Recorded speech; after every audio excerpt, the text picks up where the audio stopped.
Untuk matematika sendiri di dalam informatika, di jurusan informatika sendiri ini memang ada mata kuliah yang membutuhkan logika matematika. Yang pasti mahasiswa harus terbiasa mengerjakan proyek, membuat aplikasi ya.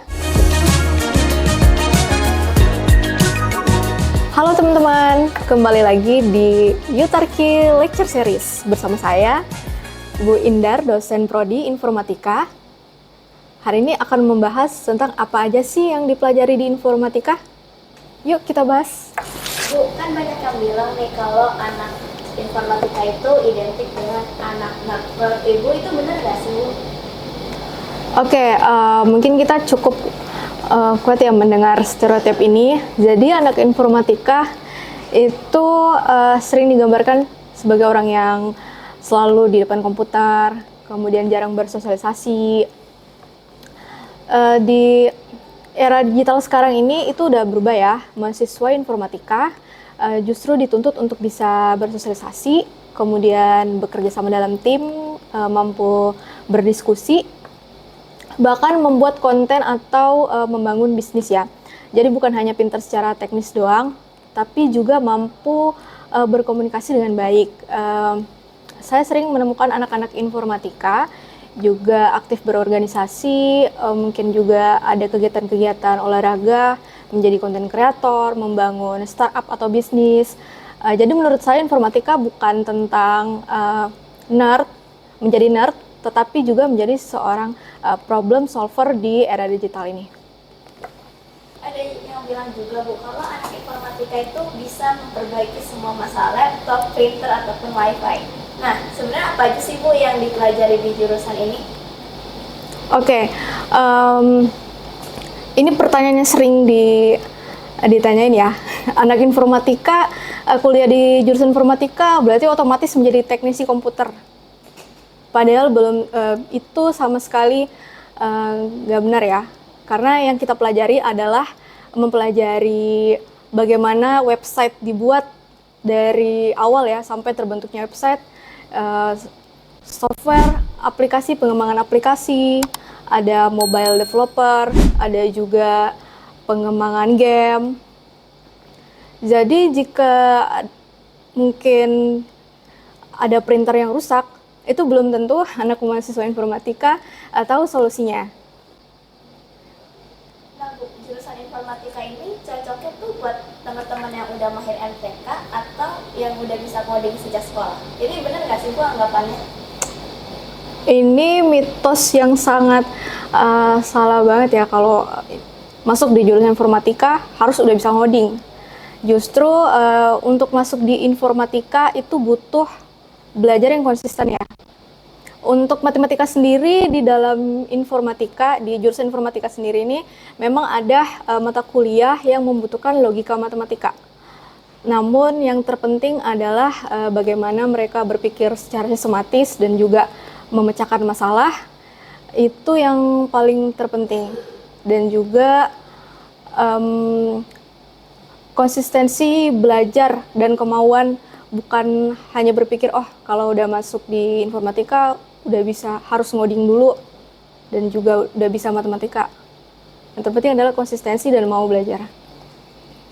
Dengan perkembangan teknologi seperti AI sekarang ini, Bu, bagaimana sih jurusan informatika menyesuaikan kurikulum biar mahasiswanya tetap relevan dengan kebutuhan industri? Oke, untuk di dunia era digital sekarang ya, untuk kebutuhan industri, jadi selama perkuliahan menjadi mahasiswa, tentunya mahasiswa khususnya informatika itu membangun portofolio mereka sejak kuliah ya, sejak awal, yang pastinya mereka mengikuti komunitas digital misalnya, kemudian mengerjakan proyek, magang yang bersertifikasi. Jadi itu menjadi modal dan juga pengalaman mereka secara nyata untuk nanti bisa terjun ke dunia industri setelah mereka lulus. Dulu pas Ibu masuk jurusan informatika, apa sih yang menjadi ekspektasi Ibu? Ekspektasi saya dulu sederhana ya, Jadi bagaimana sih teknologi itu bisa bekerja, dan juga bagaimana cara membuat website itu dari nol ya, dari awal sampai nanti terbentuknya suatu website. Hingga sekarang yang membuat saya tertarik sampai detik ini di jurusan informatika itu karena teknologi terus berkembang ya. Setiap tahunnya itu pasti ada hal-hal baru yang harus kita pelajari. Terutama di era sekarang ini tentang kecerdasan buatan atau yang biasa kita kenal AI ya, Artificial Intelligence. Jadi kita harus mempelajari ilmu dan informasi baru. Dan itu sangat menarik ya menurut saya. Nah, di era digital seperti sekarang ini, apakah kemampuan teknis aja udah cukup atau ada keterampilan lain yang perlu dimiliki mahasiswa informatika agar lebih siap bersaing di dunia kerja? Oke. Kemampuan lain ya selain kemampuan teknis itu benar banget harus dan wajib ya dimiliki, terutama untuk anak informatika yang biasa sering dibilang hanya ngoding doang atau depan laptop aja gitu ya.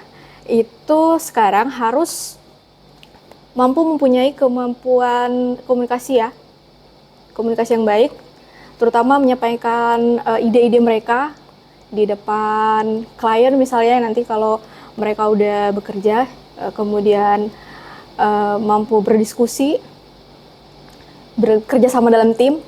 Jadi bukan hanya kemampuan teknis aja, tapi harus mengasah kemampuan soft skill-nya juga. Menurut Ibu, apa sih tantangan terbesar yang biasanya dihadapi mahasiswa informatika selama masa perkuliahan dan bagaimana cara mengatasinya? Oke,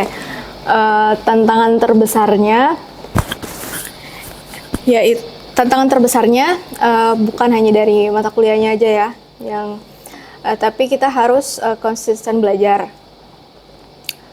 Terus untuk mengatasinya, yang pasti mahasiswa harus terbiasa mengerjakan project, membuat aplikasi ya bersama teman-teman, kemudian mengikuti magang, sehingga teman-teman juga bisa terbiasa mengerjakan proyek secara bertim. Jadi sejak menjadi mahasiswa itu mengumpulkan portofolio diri ya, apa aja yang udah dikerjakan, dan juga nanti disusun dengan baik. Setelah lulus itu bisa mempunyai bukti ya, dan juga pengalaman-pengalaman yang cukup profesional nantinya untuk bisa masuk ke perusahaan-perusahaan dan melamar pekerjaan. Kira-kira nih Bu, profesi apa sih yang paling relate buat anak Gen Z? Oke, kalau berbicara tentang Gen Z, ada banyak banget nih profesi yang dekat dengan tren saat ini. Sesuai dengan data, yang pertama itu ada AI engineering, kemudian data analis, ada data scientist, kemudian ada UI UX designer, ada mobile app developer, game developer, ada cyber security analyst, ada juga cloud engineering, ada product manager.